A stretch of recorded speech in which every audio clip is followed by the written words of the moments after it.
اکثر گناه هایی که یعنی در انسانیت پیدا می شود از روی زبانش است. زبان یک آلتی هست انسان حتی به کفر می برد. زیرا اینکه به غیر یاد خدا زیاد سخن کردن، اون سخنی بدی که میگوی، اون دروغی که میگوی، اون دشنامی که میکنی دل تو را سخت میگردانه. میگه سخن شنید که یعنی تحقیرآمیز است، به احترامی نسبت به او شخصیت است. میگه حضرت بلال در حال گشت که ای ابوذر، ای برادر چی میگفتی؟ که یک بار دیگه تکرار کن. میگه خندش گرفت حضرت بلال، تبسم در لباش پیدا شد. ابوذر چه خیل برای خودش اجازت داد من از سیاه گفت، من به احترامی کرد، تحقیق کرد. اونها نگفتن که فلانی مادر، نگفتن که مادر تا فلان کنه.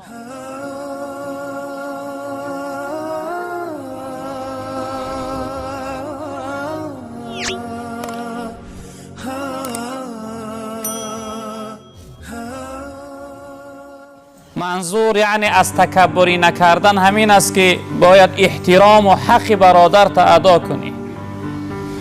اصل اکثر گناه هایی که یعنی در انسانیت پیدا می شود از روی زبانش است.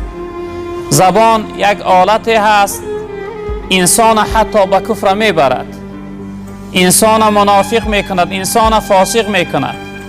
به همین خاطر ما و شما برادران عزیز باید نسبت به زبان هامون خیلی هوشیار باشیم. هر چیزی در زبان آمد از زبان بیرون نکنیم. پیغمبر بزرگوار صلی الله علیه وسلم فرمودند من کان یؤمن بالله والیوم الاخر فلیقل خیرا او لیصمت. هر شخصیتی که ایمان به خدا داره و ایمان به روز قیامت داره، او انسان باید سخنی خوب بگوید یا اینکه خاموش ایسته. از اون سخنی که امروز غیبت بیرون میکنی، دشنام بیرون میکنی، همدیگر را تحقیر میکنی، و الله قسم از اون سخن 1000 بار خاموش ایستادن بهتر است. خاموش بودن از تحقیر کردن و دشنام دادن، خاموش بودن 1000 بار بهتر است برادر عزیز بزرگوار. پیغمبر بزرگوار صلی الله علیه وسلم فرمودند اذا اصبح ابن آدم فإن الاعضاء كلها يكفر اللسان. تن وقتی که روز می شود برای فرزند آدم، یعنی هر روزی که وقت صبح می دمد و روز می شود، تمام اعضای بدن زبان سرزنش می کنند. تمام اعضای بدن به سوی زبان می گویند که اتق الله فینا، می گفتن از خدا بترس در حق ما. ای زبان، هر چیزی که خواستی بیرون نکن، هر چیزی که یعنی در تو آمد از زبان بیرون نکن. از خدا بترس در حق ما که ما هر چیزی که ببینیم ای زبان از روی تو میبینیم. تمام اعضای بدن میگفتن که از خدا بترس در حق ما. فإن استقمت استقمنا. تمام اعضا میگفتن بدن که ای زبان اگر تو استوار شوی، راست شوی، اگر تو ذاکر شوی، اگر تو شاکر شوی، اگر از تو ذکر و سخنهای خوب بیرون شود، ما همه راست می شویم.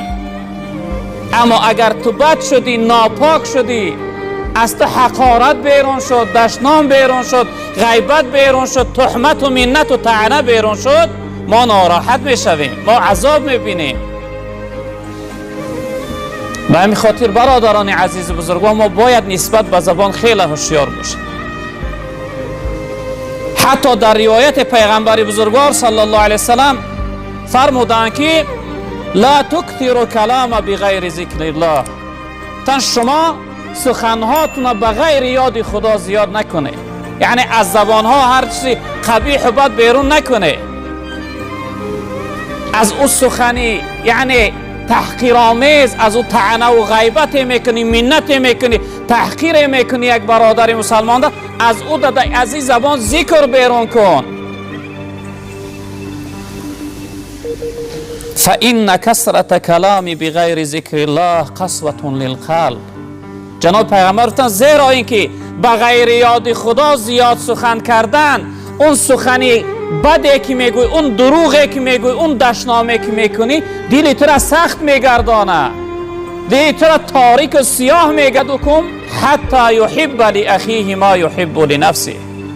جناب پیغمبر فرمودند ایمانی کامل نداره یک کدام از شمایان تا اینکه دوست بداره برای برادرش آن چیزی را که دوست میداره برای خودش.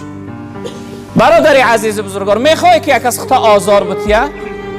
میخوای که یک از خودت تحقیر کنه؟ میخوای که یک از نسبت به خودت یک گفتاری بد؟ هرگز نمیخواهی. وقتی نمیخواهی باید نسبت به همدیگرم یعنی گفتاری بد نداشته باشی. مقصد از این موضوع صحبت کردن من به چه خاطر است برادران عزیز؟ یک نوجوان مردی امروز در جامعه ما هست که اکثر مردم حتی کلانسالها وقتی به همدیگر صحبت میکنه فلانی مادر، نعوذ بالله، گویا هزل داره، گویا شوخی داره، فلانی آچه چی خدمت کرده در مادرت که امروز مادر از روی تو تأخیر بشنوه؟ خداوند در قرآن گفت مؤمنه ها برادر هستند. وقتی وای برادری تو باشه مادری وای برای تو مادر میشوه. این چی بدبختی است؟ چی بی‌غیرتی و والله این بی‌ناموسی است. نخواه که مادر تا بگم فلانی مادر خاموش بیستی. این دوستی نیست. برای این برادران زبان ها را نگه بداره. هر چیزی در زبان آمد نگو. خداوند در قیامت از این زبان تو را پرسیده میشه، وای تحقیر میشه، وای به احترامی نسبت به برادر مؤمنت میشه. این عمل حرام است برادر عزیز بزرگوار. دشنام مؤمنه جناب پیغمبر گفتن که فسق است، گمراهی است. یک مؤمن دشنام میدهی، آزار میدهی، انسان فاسق یعنی گمراه میشود. برای این برادران عزیز بزرگوار خیلی به خود بیاییم. در زمان رسول اکرم صلی الله علیه وسلم بار حضرت ابوذر غفاری همراه حضرت بلال رضی الله تعالی عنهم اجمعین میگه بینش یک صحبتی گذشت، شاید هزل شوخی داشتن. حضرت ابوذر به سوی حضرت بلال گفت که ابن سودا، و ای بچه های سیاه. این سخن در بین ما هم هست، کسی سوزینه باشه میگن فلانی سیاه، نامشو میگیرن سیاهش میگن. حضرت ابوذر میگه خطا کرد، از زبانش بیرون شد که ای بچه سیاه، ای بچه هک سیاه. حضرت بلال سیاه پوست بود. میگه یکم بار سخنی یعنی ناراحت کننده از دوستش شنید. یکم بار از دوستش میگه سخنی شنید که یعنی تحقیرآمیز است، به احترامی نسبت به او شخصیت است. میگه حضرت بلال در حال گشت که ای ابوذر، ای برادر چی میگفتی؟ که یک بار دیگه تکرار کن. میگه خندش گرفت حضرت بلال، تبسم در لباش پیدا شد که ابوذر چه خیل برای خودش اجازت داد من از سیاه گفت، من به احترامی کرد، تحقیق کرد. اونها نگفتن که فلانی مادر، نگفتن که مادر تا فلان کنم. چی نگه که امروز به نوجوان مردای جوانهای ما سخنها را دارن. چی گو که ای بچه هک سیاه. هرچند حضرت بلال زاره کرد که یک بار دیگر همی سخن تکرار کن، میگه حضرت ابوذر از زبانش دیگه بیرون نشد، از سر و بدنش عرق حیا سر کرد، چهرش سرخ شد از شرم و حیا را که این چی سخن بود من نسبت به یک برادر مسلمانم، به یک دوستم از زبان بیرون کردم.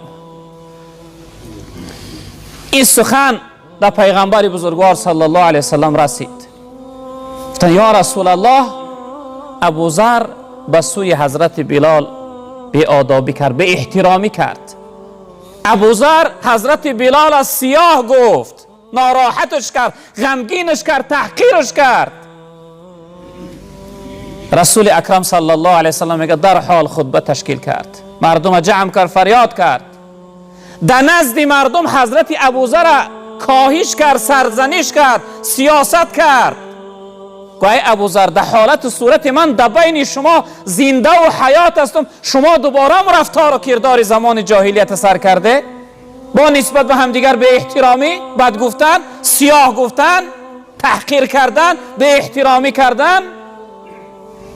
ای ابوذر گفت در حق یک برادر مؤمن و مسلمانت از خدا بترس. وقتی میگه حضرت ابوذر جناب پیغمبر نصیحت میکرد، حضرت ابوذر سرش خم بود، آبهای دیدش میریختن، گریه میکرد، میگریست. وقتی جناب پیغمبر صحبت ادا کرد، حضرت ابوذر نزد حضرت بلال آمد، گفت ای بلال، تو را به خدا قسم گفت من در نزد پای تو خود ما در زمین می اندازم، به همین کفهای پایی که در روی خاک ها ره میگردی سخت در روی من شته بزن، پا بزن، تا ای که برای من و برای دیگرها درس شود که نسبت به همدیگر به احترامی نداشته باشند، همدیگر را تحقیر نکنند، نسبت به همدیگر گفتار بد نداشته باشند. میگه حضرت ابوذر در نزد پای حضرت بلال خودش در زمین انداخت. حضرت بلال خم شد، در آغوش گرفت، گفت قسم به عظمت و جلال خدا، اون پیشانیه که یک بار الله سجده کرده است من در او چهره هرگز پا نمیزنم، شته نمیزنم.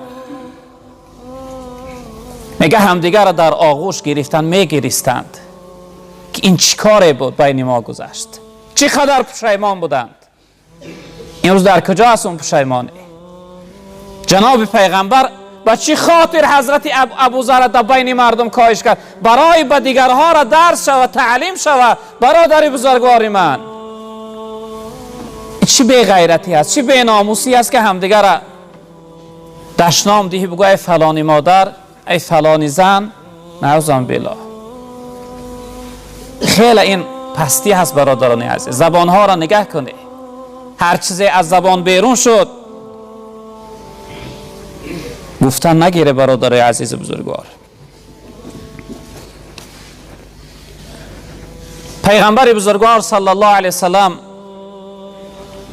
برای ما نصیحت کردن، گفتن لا تباغضوا ولا تحاسدوا ولا تدابروا و کونوا عباد الله اخوانا. گفتن ای مؤمن ها و مسلمان ها، شما از همدیگر بغض و کینه نگیره. یعنی دل وقتی امروز متاسفانه در جمعیت و جامعه ما هم اگر یک انسان چی از روی خطا باشه یا چی از غیر خطا یک سخن ما را سخن ناجا گفت، تا مردن و کینه میگیریم. امروز بخشندگی دور شده است از جامعه، که یعنی یک کسی کمبودی کرد ببخشش، این نمانده است. جناب پیغمبر گفتن از همدیگر کینه نگیره. یعنی این فعل برادری است، مؤمنی و مسلمانی هست. از همدیگر کینه نگیره، به همدیگر حسد نداشته باشه. حسد هم امروز درد جامعه ما شده است برادران عزیز بزرگوار. از صنف بالا تا عامه نگاه کردن چقدر مردم حسود شده اند. ولا تدابروا، جناب پیغمبر گفتن از همدیگر بیزاری نکنه، از همدیگر رو نگردانه، به همدیگر قهری نباشه. و کونوا عباد الله اخوانا، ای بنده های خدا همه شما برادر باشه. جناب پیغمبر صلی الله علیه وسلم